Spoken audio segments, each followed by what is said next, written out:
Mission Gujarat અંતર્ગત રાહુલ ગાંધીના પ્રવાસનો આજે બીજો અને અંતિમ દિવસ। અમદાવાદના એસજી હાઈવે પર હોલમાં આજે રાહુલ ગાંધી કાર્યકર્તાઓ સાથે બેઠક કરશે।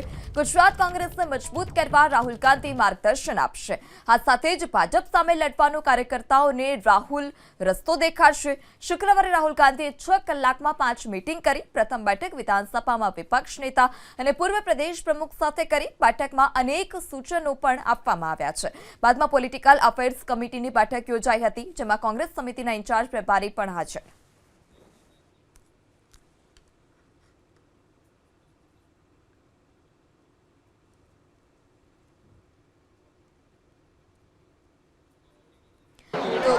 રાહુલ ગાંધી આજે અમદાવાદમાં કાર્યકર્તાઓ સાથે સંવાદ કરવાના છે। કાલે તેમણે ગુજરાત કોંગ્રેસના ઉચ્ચ નેતાઓ સાથે બેઠક કરી।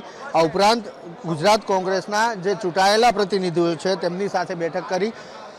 રઘુભાઈ દેસાઈ પૂર્વ ધારાસભ્ય, તેમની સાથે વાત કરી। રઘુભાઈ, 2 દિવસનો રાહુલ ગાંધીનો પ્રવાસ, આજે કાર્યકર્તાઓ સાથે સંવાદ, કેટલી અસર દેખાય?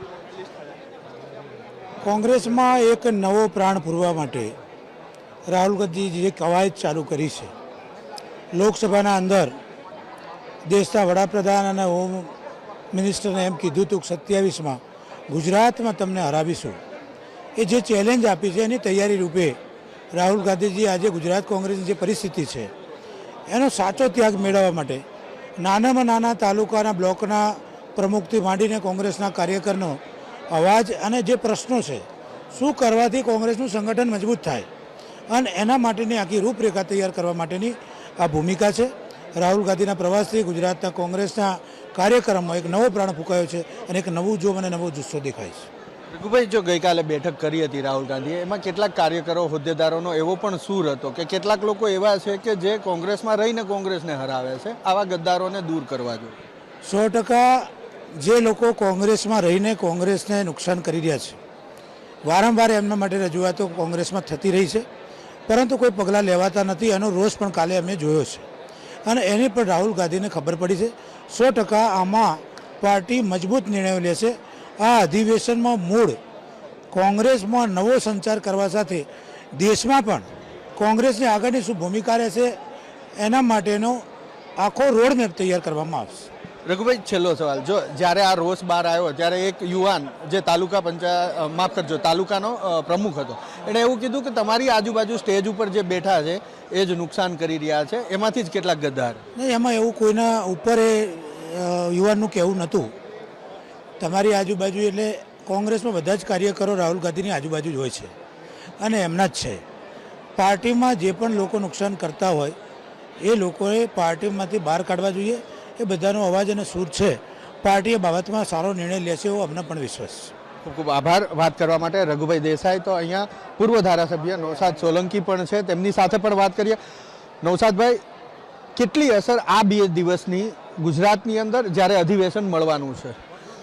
છેલ્લા 2 દિવસથી જ્યારે આદરણીય રાહુલજી ગુજરાતના પ્રવાસે છે, ત્યારે રાહુલજીનો જે પ્રયાસ છે કે કોંગ્રેસના નાનાથી લઈને મોટા આગેવાન કાર્યકર્તા સાથે સીધો સંવાદ સ્થાપિત કરવાનો, એમનેથી સીધી જાણવાની વાત છે, કોઈ બીજી ભાષણબાજી નથી। અને કોંગ્રેસના કાર્યકર અને આગેવાનોએ દિલથી પેટ છૂટીને જે બધી વાત કરી છે, એનાથી મને લાગી રહ્યું છે કે આવનાર સમયની અંદર રાહુલજી ગુજરાત માટે એક અલગ વિચારણા કરીને, કેમ કે ગુજરાતમાં હવે અમારે કંઈક ખોવાનું છે, જે લેવાનું છે મેળવવાનું જ છે। રાહુલજી એ આક્રમકતા સાથે આજે ગુજરાતની અંદર આમૂલ પરિવર્તન કરશે અને તમે જોશો કે 30 વર્ષથી ગુજરાતમાં સત્તામાં ન હોવા છતાં પણ આજે ગુજરાતના એક ગામડાની અંદર કોંગ્રેસનું સંગઠન છે, કોંગ્રેસનો કાર્યકર્તા છે, કોંગ્રેસનો વોટ છે, એ વાતની પ્રતીતિ રાહુલજીને બરોબરની છે। અને આટલો અંદર શક્તિ સંચાર હોવા છતાં પણ કોંગ્રેસ સત્તામાં નથી આવતી, એના મૂળ ઉપર પ્રહાર કરી અને મિશન ગુજરાત સાથમાં લઈને રાહુલજી જે પ્રકારે મેદાને આવ્યા છે, એનાથી ગુજરાતનો એક કોંગ્રેસી કાર્યકર આજે કાર્યાન્વિત થયો છે, રિચાર્જ થયો છે। અને આપ જોશો કે 2027નો જે સંગ્રામ મંડાવવાનો, એની અંદર કોંગ્રેસનો અપર હેન્ડ રહેશે, કોંગ્રેસ સત્તામાં આવશે। 30 વર્ષે આજે ભારતીય જનતા પાર્ટીની અન્યાયી અને અત્યાચારી ભ્રષ્ટાચારી સરકારને ઉખેડીને ફેંકી દેવામાં આવશે અને એ જ દેશની અંદર પણ ભારતીય જનતા પાર્ટીનું પતનનું કારણ આ 2027ની ચૂંટણી થશે અને એનો બધો જ શ્રેય આદરણીય રાહુલજીને મળશે।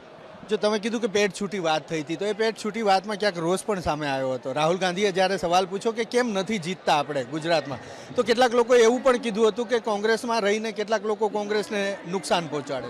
નહીં, ચોક્કસથી ઘણા બધા લોકોએ વાત કરી છે કે કોંગ્રેસની અંદર પણ ભારતીય જનતા પાર્ટીના અમુક સ્લીપર સેલ્સ છે અને એ લોકોને નિસ્તે નાબૂદ કરવા ખૂબ જરૂરી છે.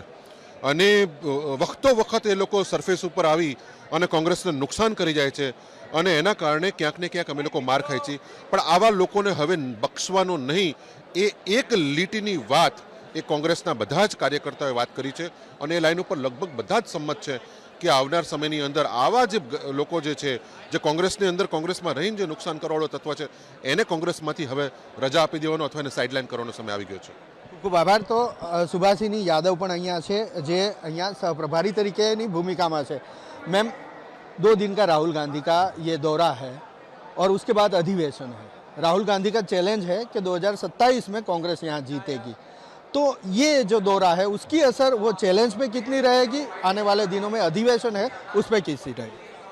देखिए, ये जो 2 दिन का संवाद रहा है राहुल गांधी जी का, उन्होंने सीनियर लीडरशिप से लेकर ब्लॉक और बूथ के वर्कर्स तक मिलने का काम किया है. और आज भी जो हमारा ये संवाद है, एक तो महिला दिवस के उपलक्ष्य में महिलाओं के साथ, और दूसरा जो हमारे वर्कर्स हैं पार्टी के, उनके साथ सीधा संवाद है. उसका सीधा उद्देश्य है कि संगठन और पार्टी को मजबूत करना, और आगे 2027 के लिए हमने अपनी रणनीति बनाना शुरू कर दिया है. और जल्द ही अब राहुल गांधी जी को आप और प्रियंका गांधी जी को भी एक अहम भूमिका में देखेंगे कि लगातार वो लोग गुजरात के दौरे करेंगे. और गुजरात में जो उन्होंने चैलेंज दिया था राहुल जी ने कि यहाँ पर अब बीजेपी को हराने का काम करेगी कांग्रेस पार्टी, तो उसी लाइन पर हम लोग चल रहे हैं, मेहनत कर रहे हैं और हमें पूरा विश्वास है कि ये ज़रूर पूरा होगा.